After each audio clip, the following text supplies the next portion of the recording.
Welcome to Pullback, the podcast where we challenge ourselves to try something new in ethical consumption. Then we tell you what we learned, fuck-ups and all. I'm Kristen Pugh, and I'm here with Kyla Hewson. Hello! So, this episode we're looking at seafood. Got any reflections on seafood before we start? Only that I don't want to talk about it because it's one of the very few things that still I let myself eat and don't feel bad about. I know, I feel like we kind of ruin all the wonderful things in the world. No, it's important. It's good stuff, but I just know that you did a whole bunch of research on this a few years ago, and you were like, do you want to know about all of the horrible things that go into fish farms? And I was like, no, I'm just going to eat my salmon sandwich over here in the corner. Yeah, fair enough. All right, so why don't we get into it? I think this will probably end up being a two-part episode, I think. Oh, because there's so much wrong with fish? Yeah, it's really, when I started doing the research for this episode, I was a little bit worried that it was going to just be a repeat of what we'd already covered with the vegetarianism episode. But no, the seafood industry it's fucked up in its own particular beautiful way. No! Cool, I'm looking forward to it. Yeah. Can we start with my challenge then, so that by the end, because if we talk about it after we talk about everything I did wrong, I'll feel really discouraged. So it's better I go in hopeful, and then you can tell me all of the stuff I did wrong. Sure, that sounds great. So what'd you do for your challenge? Well, you're the vegetarian, so I remember between the two of us, we decided I should be the one to do, the actual seafood, see if I could find something ethical side of the challenge. Because obviously, ultimately, the most ethical thing to do is to not eat fish. Yeah, not to spoil the conclusion I come to, but... I mean, even I came to that conclusion, so fair enough.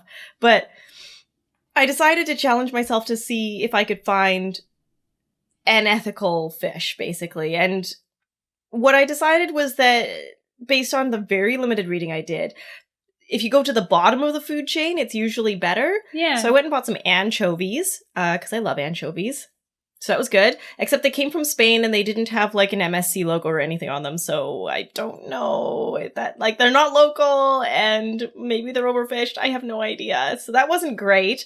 So I decided that I needed to do a second thing to make up for that first thing where I was like, this is just lazy. So I went to a farmer's market. Whoa, there are farmer's markets open during COVID? BC. They're an essential service, actually. Not here, they're not. Well, it was the first one of the season, and everybody's been feeling really cooped up. So even though it was pouring rain outside, everyone was there in our, social distant lineup waiting to go in. And when we did go in, normally I love markets, but I was just very aware of how much space I was taking up with my umbrella, and I was stressed out because I knew other people were waiting to come into the market, and I was like, oh, I can't dawdle because other people are waiting in the rain, and the faster I leave, the faster someone else can come in. And it just gave me a degree of anxiety that I've not experienced at a farmer's market before. But it was fine. I found a place that was a local fishery, and they had salmon, and I bought a can of salmon, and it had the Oceanwise label on it, which it's the Vancouver Aquarium. They kind of slapped the label on that, but it's also an institution with no teeth, so I don't know if it's actually good or not, or if it's just there to make consumers feel good about themselves, and it's actually doing nothing. I'm sure you'll let me know later. But the can was canned locally, and you can't buy their product in stores because it's very much a small family-owned business. And I was like, well, this is about as good as it's probably going to get for me. Do you know, was it was it the salmon from around the area, or did they say? Yes. Yeah, it is. And it's wild caught. So, okay. In British Columbia, we have a lot of salmon. It's the bears love it, Bears love it. I'm just picturing a restaurant person trying to sell salmon with that pitch. Bears love it. So, okay, do you want to go ahead and tell me everything I did wrong there, or? No, I think you had a lot of the same instincts that people who are concerned about seafood have. And one of the problems we're going to talk about in this episode is that seafood is so opaque. You don't really know what's going on behind the like can of salmon that you're buying most of the time, even if you're trying really hard. So we'll talk a little bit first about what are all the problems with seafood? Like, why should you be concerned about getting ethical seafood? And we'll talk about environmental factors and human rights and also animal welfare. And then after that, we'll try to give you some tools to do the best that you can. But I think I'm going to have like a big asterisk by this episode, which is that like, this is one of those industries where it's really hard to know, even if you're trying to do all the right things, you can still accidentally do badly. And to a certain extent, that's not like consumers' fault. It has to do with just the structure of the industry and governments not wanting to step up, basically. Cool. This is going to be times. fun. So should we dig into it? Yes, please. Let's get going. Yeah.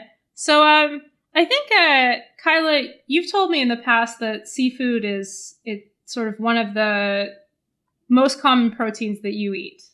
Yes, yeah. I still don't eat very much of it, but if I'm feeling like I need a protein hit that tofu just won't like do, then yeah, I'll reach for usually salmon. I'm a salmon girl. You're sort of not alone. There are lots of people for whom seafood is like a big part of their diets in Canada and around the world. So the seafood industry is large and it's growing as more people are eating seafood every year. And actually, annual fish consumption per capita has increased from just under 10 kilograms in the 1960s to just under 20 in 2012. So it's basically doubled the amount of fish that people are consuming. And actually, Canadians are slightly higher than that global average. So we eat about 23 kilograms per person per year. And I just found a fact that I liked. So Americans eat an estimated 17 billion marine creatures every year. Around the world, people are eating seafood in pretty high numbers, so they're not sort of like off the charts there. So fish is a global industry partially because people all around the world eat seafood, but it's also a global industry because it's really like highly traded. So seafood from one part of the world gets exported somewhere else because we sort of have global tastes in what kinds of seafood people want to get. And in some cases, you can only sort of get a species in certain areas. So yeah, it's approximately 200 countries export fish and fishery products. It's very globalized. And I found some information on Canadian, like when Canada imports seafood products, where are we importing our seafood products from? And the top 5 countries are the United States, Thailand, China, Chile, and Vietnam. So that gives you kind of a taste of what are the big exporting countries, but just to note that there are a whole bunch more. And surely anyone with a coastline is exporting fish, right? Like yeah, or even if you have freshwater fish, you may be able to export it as well, right? So the fishing supply chain is kind of complicated. It's got 4 steps. So in the first step, fish and shellfish that are either living in open waters or that are raised in aquaculture are harvested and cultivated. Then they get packed and transported to processing facilities. And then in the third step, processors convert the fish to consumer products. So you mentioned having canned anchovies and salmon. So that's one kind of processing. You might also have fish that's in fillets or like fish sticks or that's smoked. Lots of different ways to process it. And in some cases, processing sort of takes multiple steps, while in other cases, you literally just have the fish going from the boat to like the retailer. So it really depends on what you're consuming. Most fish that people get will have been frozen at some point, and oftentimes it's frozen actually just on the boat itself. They found that that's sort of a good way. If you have to be at sea for multiple days, if it's frozen right away, it'll taste fresher because it will only have been unfrozen for a small amount of time. So yeah, after they're processed, fish then go to wholesalers who receive the fish and then distribute it to retailers or to restaurants. And then that's how it ends up with consumers. Remember when restaurants were open? Oh, now I'm sad for more than just the one reason. This episode is going to focus just on the first step of the fish supply chain. So what happens when you're cultivating the fish in a farm or like catching it. But we maybe will at some point do an episode on the other steps because they're also important. It was already so much. Episodes for years. Yeah. All right. So the first problem, which people will probably will have heard of to some extent, is overfishing. Is that something you had encountered in your life or something that you think about a lot? I mean, I definitely know that it's a thing, but I don't really know anything about it. I don't know what species are overfished. I don't know how to tell if the fish I'm buying is overfished. And I don't really know anything, I guess, is where I'm going with that. Yeah, I mean, I think that's pretty common to how it is for most people who consume seafood, right? I mean, there are literal sayings set up around there being plenty of fish in the sea. And I don't know. I think you just kind of assume, even if there are some fish that are overfished, that in general, it's probably fine, right? That's at least how I used to think about it. But it turns out that actually there's a huge problem and we may not have fish anymore if we're not careful. So right now, 85% of global fish stocks are overfished. That seems unsustainable. Yeah. Yeah, so overfishing basically means that there's a situation where more fish are being caught than can be replaced through natural reproduction. So there are a few different causes to that, but the primary one is just that we're taking too much fish out of the ocean. There are also ecological pressures that are being placed on some fish populations, but it's mostly just that we're fishing too much. This is a real problem that is going to sort of come to bear fairly soon. There was a journal article that was published in 2006 that predicted if fishing rates continue at the same pace, all of the world's fisheries will have collapsed by 2048. Oh my God, Kristen. Our 50s are going to be so bleak. We're going to be out of water because of the clothing industry. Everything's going to be on fire. We won't have any fish. Coral reefs will be dead. Yeah, our 50s are going to be rough. Just say that. So yeah, the problem of overfishing is actually, it's so bad that some people have argued that there's a need to give the oceans their own seat at the United Nations, which practically seems like it's not going to happen, but...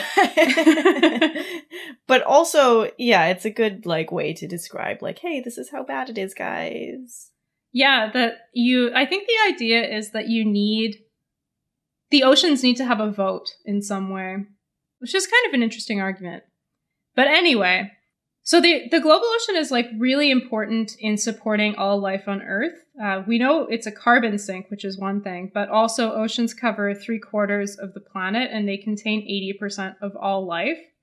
So ocean health is a really, really important element of our overall health as a species and as a planet. And although overfishing isn't the only problem happening in the oceans, we've talked about plastic, we've talked about climate change, we've talked about runoff from factory farms on land. Oceans are kind of getting hit on all sides. But overfishing is also a massive problem that's affecting ocean ecosystems. And that's true especially at the top of the food chain. So the population of large predatory fish has dropped by an estimated 90% since the industrialization of fisheries in the 50s. Whoa, so in 70 years, we've lost 90% of fish that eat other fish? Yeah. And I don't know. That's just a staggering figure for me. I just, if we've lost 90% of them, how are we still eating as much as we are? That doesn't seem like there would be enough for anyone to eat anything at this point. Well, I mean, part of the issue, and this is actually one of the books that I read for this podcast, is called Bottom Feeder. And his argument is both, it's sort of a comment on the state of the fish that we eat and also an ethical claim. So the comment on the state of the fish is basically like, well, we're actually already eating our way through the food chain. We've largely run our way through the like apex predators at the top of the food chain. And we're now starting to eat through the ones in the middle of the food chain. And soon we're going to be in a situation, if we don't change our behavior, where the only fish we can really afford to eat in any quantities is basically jellyfish, because they seem to be the ones that are winning out most from this. Wait, hang on. Can we eat jellyfish? I always thought that they were like more water than anything else. Is there a way to like eat a jellyfish? Do they have flesh on them? You can eat jellyfish. I don't know how good they taste or how nutritious they are. And probably some of them might be poisonous. I don't know. They look like something where like if you take it out of the water, it'll just disintegrate into nothing. Yeah. That's true. That's true.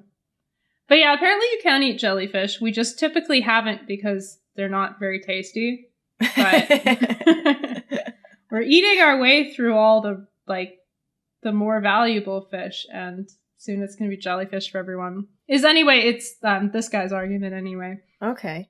And it's pretty like logical, right? If you've got 90% of the apex predators gone and we're starting to see a collapse of a whole bunch of other kinds of fish, it's the ones at the bottom of the chain that survive for the most part. And they're the small fish and the jellyfish, basically. Okay, fair enough. So it's important to note that like overfishing is super shitty for the environment, but it's also bad for workers. So because fish stocks have been declining, fishing vessels have to take longer and longer voyages to actually go out and find fish, meaning that workers are stuck aboard for really long periods of time. There are actually some really sad stories of collapsed fisheries where the government sets a quota and the fishermen are basically like, lol, we will never catch this amount of fish because they're not there anymore. Oh, wow. So it's people going from these massively abundant populations of fish to having to take a really long time to find just a meager amount of these same fish. And declining fish stocks also make fish processing an increasingly precarious job, which is a huge problem. Fishing and fish processing for many coastal communities were sort of like the two stable jobs, right? And with both of those kind of going, plus with the pollution of coastal ecosystems affecting tourism, if you're in coastal communities that rely on those three things, you're kind of getting hit in a whole bunch of different ways at the same time. So I don't know if you'd ever, we were in Newfoundland last year, Kyla, and I don't know if you remembered sort of like the place of cod and the culture there. Nope. I was too high. We went straight to a dispensary. Yeah. One of the things that we didn't do that is like a cultural thing is getting screeched in, which is traditionally done on a cod. You like take screech and you kiss a fish. That's the tradition. Newfoundland's fun. I said that sarcastically, but they actually are way more fun than every other province. Newfoundland was lit. I loved it. Yeah. So cod has been super essential, and the Grand Banks cod fishery was like maybe the most plentiful fishery in the entire world. There are stories of like explorers coming to Newfoundland and like just massive amounts of fish like diving out of the water, and the explorers just being totally overwhelmed by how much fish there was. And yet now there's basically no cod in Newfoundland in the Grand Banks fishery because there was a collapse in the early 1990s. So that had a huge impact on the local population. It put between 40,000 and 50,000 people out of work when that fishery collapsed. And I mean, if you take that and then expand it out to the rest of the world, fishing is actually central to the livelihood and food security of about 200 million people. So we're talking about something that's important for the environment, but where people also have a huge stake. And of course, the seafood themselves, the fish themselves. Yeah, but I mean, if anyone's argument was, I don't care about fish, they're basically the bugs of the sea, which is what I have been heard saying before. But yeah, it's not just the animal cruelty side of things. It's everything. Yeah. So overfishing is partially a governance problem, which is the most boring kind of problem, but and yet also the most common. Yes. So a huge source of where overfishing is coming from is something called illegal, unregulated, and unreported fishing, or IUU fishing. So it's really difficult to tackle these kinds of fishing because basically most of the ocean is international waters, right? And so it's basically anybody can move freely through international waters, and it's a commons. So it's really hard to regulate it. You can't set quotas on it in the same way that governments do. And so for that reason, people often sort of refer to overfishing as a case of the tragedy of the commons, right? Because if you're an individual fisherman, you might have an incentive to overfish because you want to bring back more money when you come back to shore. Even if collectively everybody, including you, has an incentive to see that there's responsible stewardship over that fishery. I mean, people are notorious for seeing the immediate problem and not the problem ahead. Like, oh, that's a problem for future me. Yeah. And governments in theory can do something by setting quotas, which they do, but not very well. So in domestic waters, it's a little bit of an easier situation to handle. But if you're trying to get a handle on that on international waters, you have to come up with an agreement that enough countries can sign on to for it to become international law. And that can be really tricky to achieve. So that's kind of the argument for giving the oceans a UN seat. But yeah, it's illegal, unregulated, and unreported fishing accounts basically for 30% of all fishing activity worldwide. So it is a sizable portion of the fishing that occurs. Yeah, that's huge. Yeah.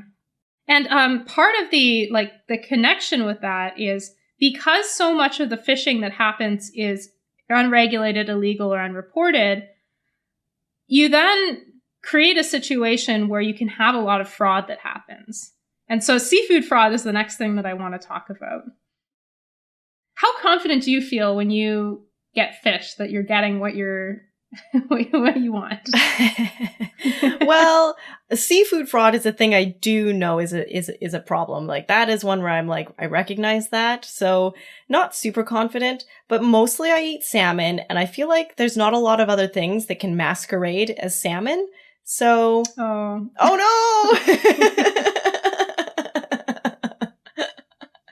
Oh no, I felt really confident before. If I was buying a whitefish, then I was like, who knows what this is? But salmon... They sometimes artificially color it. What? Really? But salmon has a flavor. Yeah. Wow, they color it? That's wild. It seems like more work. Or farmed, you don't know, because that's another instance of seafood fraud. Yeah. Yeah. The point is that a lot of the seafood that people are getting, it's not really what it's being labeled as. So there was a recent investigation that was done in Montreal that found that more than half of the samples they looked at were mislabeled. More than half? Yeah. Wow. So for 61%, they were mislabeled in some way. So it might have been that they were they said it was Atlantic salmon, but it was really Pacific salmon, or they said it was wild caught, but it was really farmed. And then a full 34% were actually just totally different species than they were advertised as being. Holy shit. So, well, and in Montreal, that's Canada, and I would expect better from Canada. So it just means that everywhere is probably super fucked. It's true, yeah. So they estimate that about 30% of seafood products are mislabeled globally. And it's hard to know whether that's an accurate representation too, because there's so much lack of transparency happening globally. So it may actually be higher than that. So why is it so high?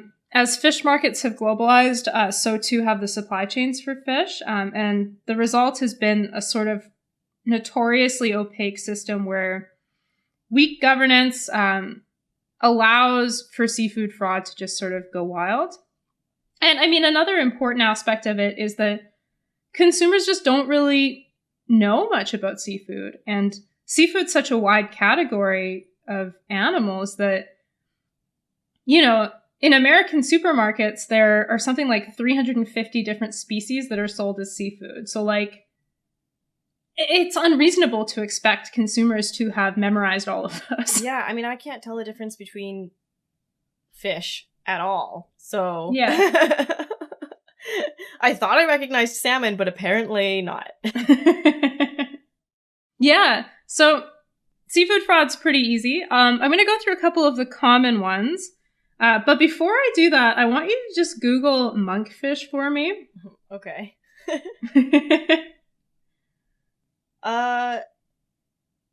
We don't eat this monster, do we?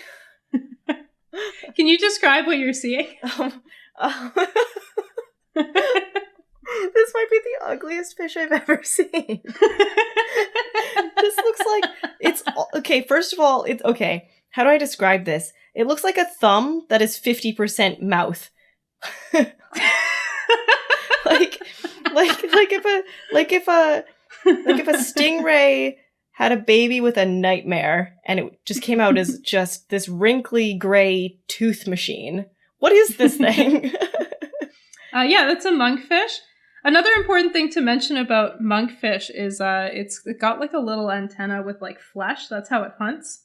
Just to make it even more gruesome. Oh, yeah, I don't know if that. all the pictures have it, but yeah. Yes, yeah. Ugh.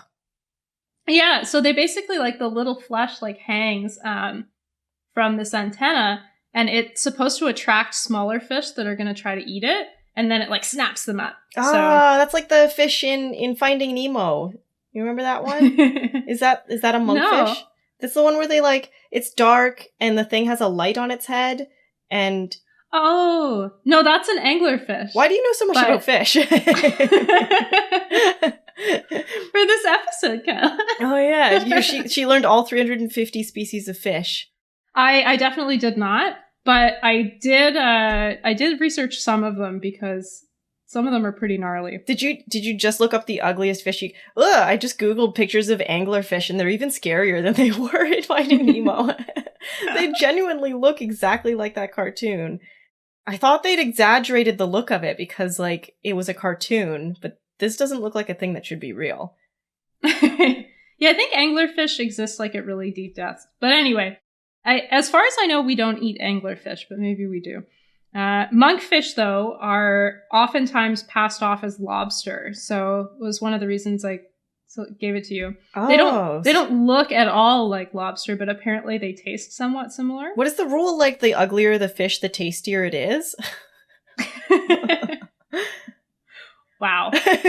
Just body shaming all the fish, Kyla. You're right. I'm sorry. Beauty is subjective, and I should take a step back on this one. No, but like monkfish at first was known as like a food that you really didn't want to eat, and it was incredibly cheap to buy because basically, why would you buy it? Just looking at it is poisoning me. Yeah, but the weird thing is now it's actually overfished, and it's had like a huge price increase because it's been used as like a lobster substitute and it's become fairly popular. Actually, Julia Child popularized the monkfish, so you can blame her for the fact that you're looking at that image. Wait, what? How? She just decided that she's like, monkfish, they're going to be a thing, and then she like cooked them, and then suddenly they were a thing. You can't afford lobster like I can, but you can afford this cheap alternative. Basically. Oh, yeah. Boy. Yeah, but now monkfish are not cheap anymore, and that's because they're being overfished, because that's what humans do, I guess. So yeah, some other common frauds. In Canada, if you're buying cod, it's often actually haddock. Red snapper is oftentimes either red sea bream or tilapia. Grouper, which I don't really know what this is, but apparently like in the South, it's a popular fish you put on like sandwiches. It's often mislabeled, and it's actually what you're buying is catfish, which you're being literally catfished.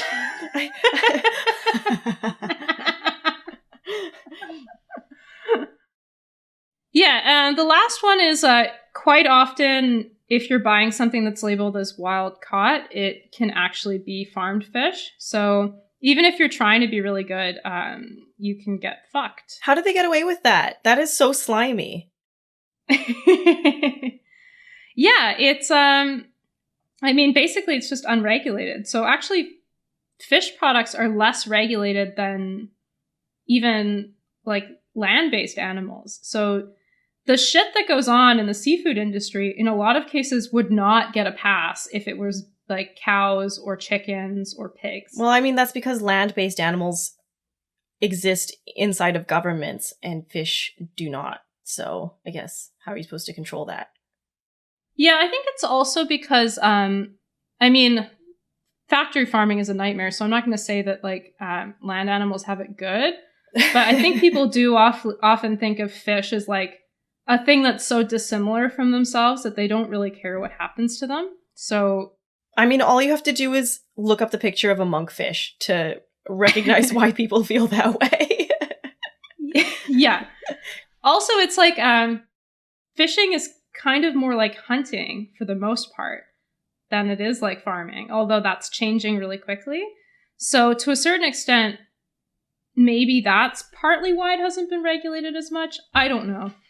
But yeah, there's a lot of fraud, and it's partially because the stuff that's caught is coming from international waters and being unreported and brought in illegally. And it's partly because across the supply chain, you don't have traceability, which basically means that like if you're buying fish from a supermarket, you don't know like what fishery it was from or where it was processed or anything like that. So that really limits the ability of consumers to actually know what really is the fish that they're buying, and was it sustainably fished? Is it actually the species I wanted to purchase? Yeah, like, yikes. Basic questions. So one partial solution to this is buying fish that's got a sustainability label that has a traceability standard. So that makes whatever fishery is certified actually do like a chain of custody so that they can see what happened at every step of the supply chain. So if you have a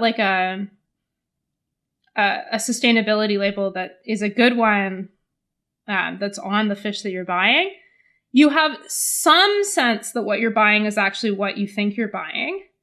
But seafood mislabeling does still happen occasionally under the scheme. It's just a lot less common. So that's one solution, but it does have its limits. So ultimately what's probably going to be needed is government regulations and then also like some sort of international agreement. So we will see if the world gets less fucked up than it is. Maybe that'll happen. I feel like we're going to have to literally run out of fish before any of that happens, but maybe I'm just a pessimist. Which might happen, so great. Jellyfish for everyone. So the next thing I want to talk about is the environmental effects of fishing. So in addition to overfishing, sustainability also is about the broader environmental impact of fishing processes. So, for example, if gear gets lost in the fishing process, or if fishing like destroys different parts of the marine environment, for example, if you're dynamiting a fish, which is a thing, that can cause sort of more widespread damage than just overfishing that one specific species.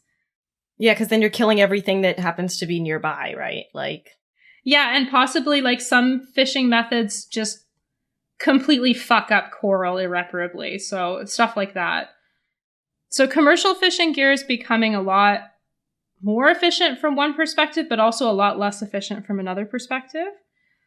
It's more efficient in the sense that these modern fishing boats with all of their devices are really great at finding and catching the fish that they want to catch and they can catch a pretty good amount of them. The downside is that they're doing a lot of damage to the environment in a lot of cases, and also that they catch a lot of unwanted species in the process, and those species end up as something called bycatch. And bycatch basically is just the fish that the fisherman was not going for that then gets tossed overboard, either dead or dying, and usually they don't survive that process. Yeah, it's pretty traumatic. I can't imagine. Yeah. So bycatch can vary a lot depending on how fishing is done. So some fishing methods, like if you're harpooning a fish, no bycatch, because you're just harpooning the fish you meant to harpoon. It's basically not a thing with that method.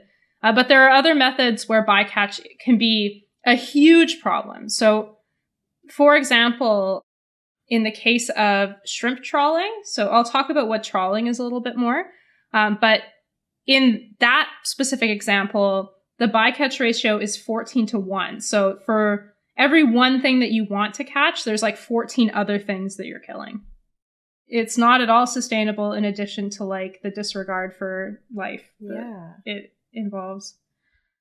So I mentioned dynamite already, which I think everyone just instinctively knows is like not probably a good way to catch fish. It's not good for the environment. But some of the other really bad ways to fish includes dredging, bottom trawls, and drift nets. So I'll talk about bottom trawling a little bit more. What bottom trawling does is it basically turns the bottom of the sea into something that looks either like a parking lot or like a plowed field. It basically it drags a net along the bottom of the ocean, and it will bulldoze over coral reefs and destroy any other kinds of seabed ecosystems that are happening there. It also stirs up a lot of sediment that can make the area actually unlivable for some species. So for that reason, some people have called bottom trawling the marine equivalent of clear-cutting a rainforest. So bottom trawling is among the worst methods, and it's sort of notorious because it does that, but none of those methods that I mentioned above are good, and also there are a whole bunch of other fishing methods that also suck. It's just needlessly destructive when we live in a world with technology, right? Like there must be better ways by now. Yeah, and it's because the only imperative that fishers need to abide by is getting as much fish as they can. They're not being made responsible for protecting the environment. They're not being made responsible for paying for the bycatch or whatever. So the bottom line is get as much fish as you can, and it doesn't really matter how harmful it is. So there is a little bit of hope for consumers to sort of change practices, and one of those is something called Dolphin Safe. Have you ever heard about dolphins getting hurt by fishing of any kind? Yeah, I remember it was a big thing a few years ago. I remember when I was a kid, something about they got mixed in with salmon. Did we accidentally eat them, or did they wind up in the tuna cans, or what happened? I don't know. Definitely. So we didn't end up eating them, but basically that's what I thought when I was a kid, because it was such a big deal. I was like, are we eating dolphin? That's what you were talking about, faux fish, oh, this is tuna, when secretly it's dolphin. That's what I've always kind of thought. Yeah, as far as I know, we weren't actually eating dolphins, that's a relief. But dolphins were / possibly still are, I'm not sure, being sort of brutally drowned in something called purse seine nets. So I don't know if you've ever had a change purse where you pull a drawstring and it closes. Yeah. Purse seine nets, as far as I understand, they're basically like that. They encircle a school of fish, and then suddenly they're trapped. So what was happening is that dolphins were getting drowned in these nets, and there's actually a biologist that filmed it happening, and the footage of these dolphins just shrieking in pain as nylon nets tore away their fins, Ugh. it really affected people. Yeah, no kidding. Like, I have not seen that footage and I'm affected. Yeah, so it made a huge change almost overnight. People saw the footage and they associated it with tuna fishing, and so they decided they weren't going to buy tuna anymore. And that was maybe the first seafood consumer movement that was actually successful in some sense. Questionable how successful it was, because there's actually like a dolphin safe label that then was the subject of a trade dispute. Anyway, it was a whole thing. But yeah, there were some efforts to make sure that if you're fishing for tuna, you're doing it in a way that isn't killing dolphins. So there is some hope that if consumers can get the right information, they can push the industry to change. So feel empowered that you can use this information to make a difference. I don't know. People only care about dolphins. No one's going to be empowered to change anything on behalf of that ugly ass monkfish. Yeah, monkfish might be screwed. But I don't know, like, lobsters are cute, I think. In their, like, little buggy way. Just me? Okay. Fair enough. The broader point of this section being that fishing has a lot of environmental impacts beyond just overfishing a particular species, and that the method that's being used to fish makes a huge difference in determining how much environmental harm is done. That's really good news, because it means that we can ask fishers to use less harmful methods. But the problem is, without like government regulation and without the push of consumers and without more transparency so that we can do those things, fishers really have no reason to pick those less efficient but more environmentally friendly methods. So, boo hiss. Do you want to talk about aquaculture for a bit? Yeah. All right. So, yeah, we've talked about overfishing and it's a problem. So you'd think farming would be better, right? Right? Yeah, you'd think, hey, you know, here's a species that's almost extinct, or, you know, that's in danger of that happening. What if we just raise them all in a controlled environment like we do with cows? There are lots of cows around. They're not going extinct anytime soon. And that's basically the idea behind fish farming. And because it's set up in a similar way to factory farms, it has a lot of the same ethical harms. So I'll talk about what aquaculture looks like, but if you're thinking like, oh yeah, I remember like these environmental and like animal welfare harms, they'll be pretty familiar to you from factory farms. But aquaculture is actually like a hugely growing part of the way that we ingest seafood. So it's really important to talk about. So in 1970, aquaculture contributed about 3% of the world's seafood. So like barely anything. And today it's more than 50%. So wow. Yeah, it's most of what we're consuming is farmed fish, not wild fish. That's huge. Mm-hmm. And this is just a fun fact that I found. The weight of farmed fish exceeds the weight of beef that's produced every year. Whoa! Cows are so big. That's so many fish. I don't know why I'm laughing. That's so sad. Oh, man. Yeah. So I found a description of fish farms that I thought was pretty useful, because for me anyway, it was really hard to conceptualize what they might be like. Yeah. I don't know if that's, yeah. So here we go.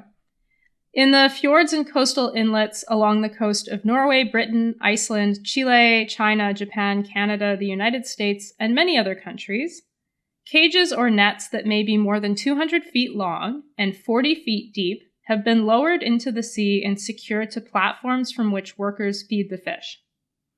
With salmon, 50,000 fish may be confined to each sea cage, and a stocking density that is equivalent to putting each 30-inch salmon into a bathtub of water. Oh. So that's not a lot of space for salmon to swim around in, and it's a lot less than they're used to having. Yeah. And that's not unique to salmon. Most fish farming operations involve fish being in really cramped quarters. Which is like, it's obviously a problem from like a cruelty perspective, and we'll talk about that a little bit more later. But there are also a bunch of environmental harms that are associated with fish farming that I wanted to talk about now, if that's okay. Great, what a treat. So yeah, farmed fish require a lot of fish feed, which it might not seem like a problem, but when you think that like a lot of the fish that are overfished are carnivorous fish. And so a lot of the fish that are farmed as a result are carnivorous fish because they're the fish people want to eat, but that we can't get through normal means. So you've suddenly got to feed all these carnivorous fish other fish. So where do you get the other fish? Of course. You overfish the other fish. Everything is broken. I know. Yeah, so it's like, even though fish farming is presented as the solution to overfishing, it's actually causing a greater problem to overfishing. So, fuck. So the second problem is that fish farming, for that same reason, is not very carbon efficient. So whereas, a wild salmon is going to go out and just swim and catch its own food, so its carbon budget's pretty low, fish farmers actually need to go out and get fish meal using fossil fuel powered boats. And that is not carbon neutral. Yeah, of course. Or anywhere close to it. So fish farming, not great for climate change. Fish farming can also cause harm to the wider environment through farm waste, chemicals, disease, and parasites. So I don't know if you remember our sugar, or I guess it was the food episode that we released as a bonus with Lex, where she was talking about sea lice. Yeah, and she was like, we were like, fish don't have hair. How do they have lice? And she's like, oh yeah, it just eats the flesh off the fish. And I was like, what? Yeah, so that's like fundamentally a problem of fish farming. Sea lice and also like other diseases and parasites end up in these farmed fish a lot. Yeah, you can't social distance if you're all crammed together in a tiny space. That's very true. Very relevant cultural drop in there. So yeah, there are, in addition to like sea lice and other things like that, there's also high concentrations of like fish feces and like food waste that end up getting discharged into the water that's around the sea cages. Oh, and in like way higher concentrations than the ocean can probably handle. Yeah, it's like not great. It's a lot of fish poop. Yeah. The World Wildlife Fund actually, they did a calculation of the fish feces discharged from salmon farms in Scotland. And they found that it produced the same amount of waste as 9 million people. That's more than the population of Scotland. I know. There's more poop coming out of Scotland from fish than from people. That's cool. Yeah, it's super fucked. The pollution from fish farming can also affect the people that inhabit coastal areas. As you can imagine, if there's fish shit everywhere, not great. For example, in 1996, a group of activists in India actually won a class action lawsuit against shrimp farms. And that was on the basis that these farms had basically like fucked up the livelihoods of these coastal communities. So it is a real concern, again, not only for the planet and animals and the environment, but also for people who are connected to those ecosystems. Yeah, of course. Yeah. And so also, similar to factory farming on land, because fish are so crammed into these feedlots, fish actually need to be given antibiotics. And those also leach into the water and cause environmental problems. So it's not great. Another problem with fish farms that doesn't really happen on land as much is that, sometimes a predator will break into the net of a fish farm, or sometimes a storm will cause a hole, and then you get like a bunch of the farmed fish escaping. I mean, that sounds dope. That sounds like, get out of there, guys, run for it. Yeah, I'm like on the side of the fish on this, but they also kind of fuck up the ecosystems around them. Oh no! Yeah. So there's an estimate that as many as 500,000 farmed salmon escape every year, for example. And what happens when they escape is that they can actually infect wild fish with disease and parasites. So like, bring back our old friend sea lice. Young wild salmon now have sea lice in rates that are 73% higher than previously. Whoa! And sea lice sound awful. So I don't want them.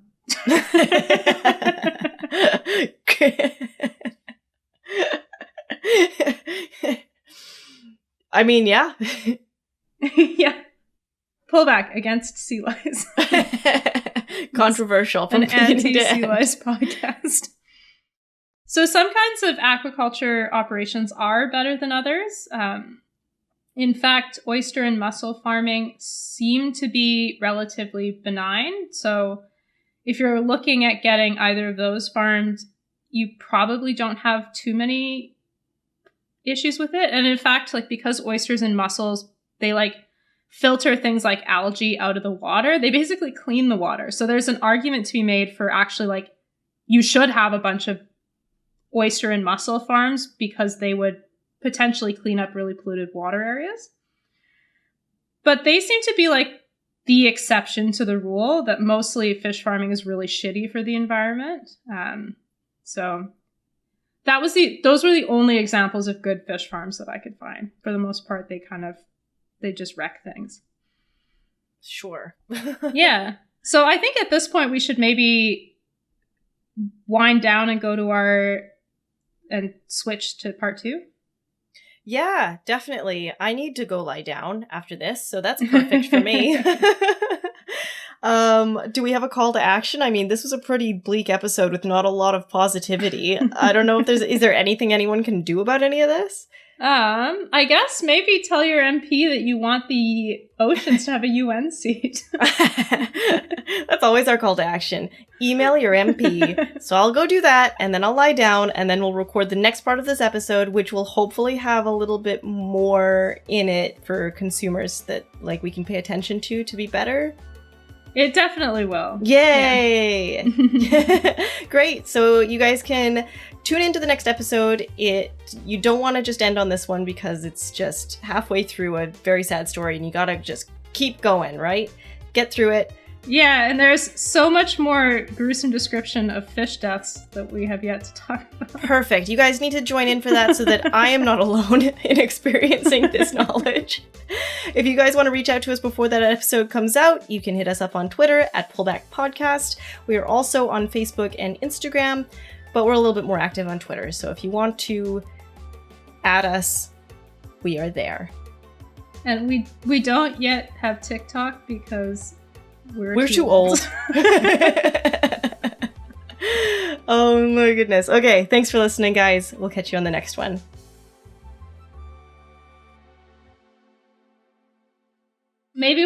No, I was going to make a pandemic joke. I'm not going to. It's too soon. Too soon. Yeah, it's by definition too soon. Wow. It turns out this is how we get canceled.